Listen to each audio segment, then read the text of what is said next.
Assalamualaikum, salam dan bahagia. Apa kabar Bapak dan Ibu guru hebat? Kali ini saya ingin mempresentasikan aksi nyata dengan topik kurikulum merdeka dengan pilihan membuat strategi penerapan kurikulum merdeka di kelas. Pendidikan berkualitas akan tercapai dengan optimal jika didukung oleh proses pembelajaran yang berkualitas pula. Guru harus memahami strategi belajar dan pembelajaran yang mengimplementasikan pembelajaran yang berbeda dalam situasi dan kondisi yang berbeda pula. Kementerian Pendidikan Kebudayaan, Riset, dan Teknologi telah mengeluarkan kebijakan tentang pedoman penerapan kurikulum dalam rangka pemulihan pembelajaran akibat pandemi COVID-19.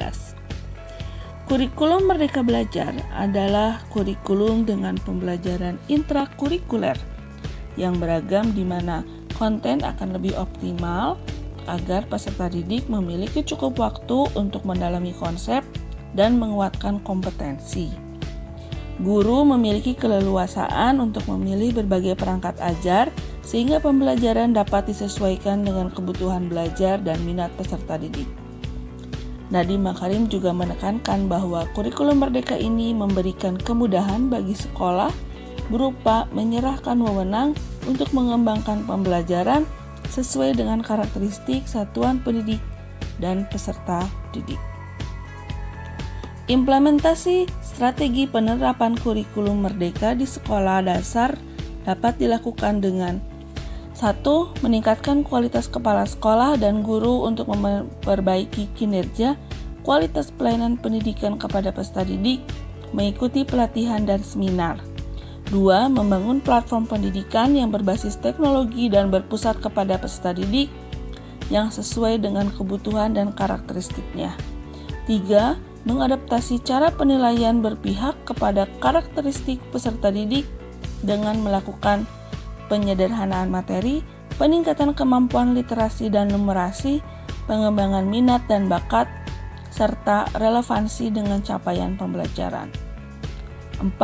Mewujudkan lingkungan sekolah yang kondusif dan nyaman selama pembelajaran dengan memanfaatkan sarana dan prasarana teknologi dengan sistem belajar yang berbasis pengalaman.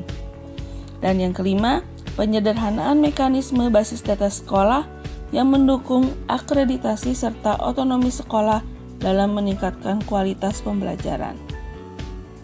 Mengacu kepada pemaparan sebelumnya, menurut Doni, pendekatan pembelajaran dapat dipahami sebagai titik tolak terhadap proses pembelajaran yang merujuk pada pandangan terjadinya suatu proses yang sifatnya masih sangat umum, yang mewadahi, menginspirasi, menguatkan, dan melatari metode pembelajaran dengan cakupan teoritis tertentu.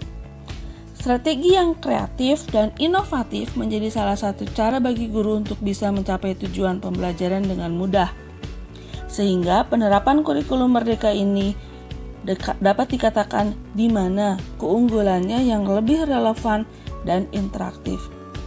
Salah satunya adalah pembelajaran active learning yang menciptakan kegiatan pembelajaran, salah satunya melalui kegiatan proyek. Dalam kegiatan proyek, memberikan kesempatan lebih luas kepada peserta didik untuk secara aktif mengeksplorasi isu-isu aktual, misalnya isu lingkungan, kesehatan, dan isu-isu lainnya guna untuk mendukung perkembangan karakter dan kompetensi profil pelajar Pancasila.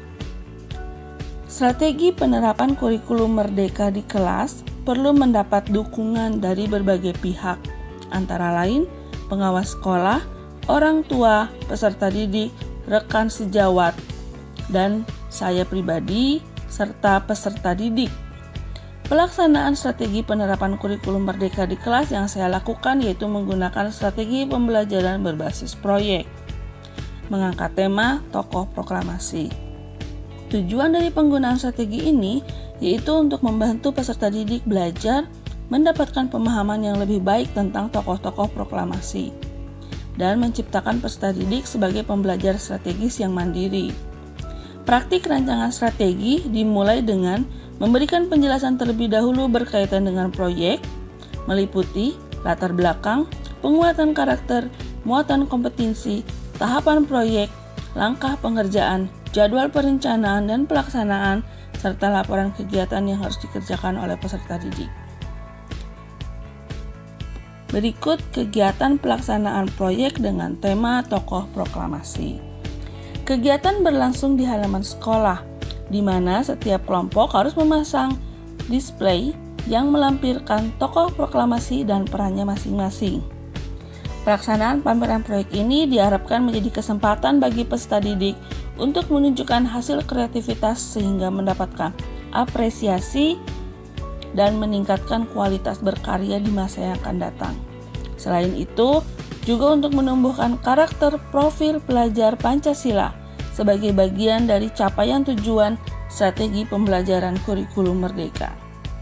Untuk penayangan lebih lanjut berkaitan dengan pelaksanaan pameran proyek, dapat mengunjungi channel YouTube SDN 184 Buah Batu. Selanjutnya, sebagai tolak ukur keberhasilan strategi yang sudah saya laksanakan, saya meminta kepada 3 peserta didik dari kelas saya untuk memberikan umpan balik, baik kepada Riha, Raisya, dan Misbah. Bagi saya, umpan balik ini bermanfaat sebagai introspeksi diri saya agar dapat mengkaji lagi pembelajaran yang kreatif sehingga menumbuhkan minat belajar peserta didik. Sekian dari saya. Terima kasih atas perhatiannya. Salam dan bahagia. Bapak dan Ibu guru hebat.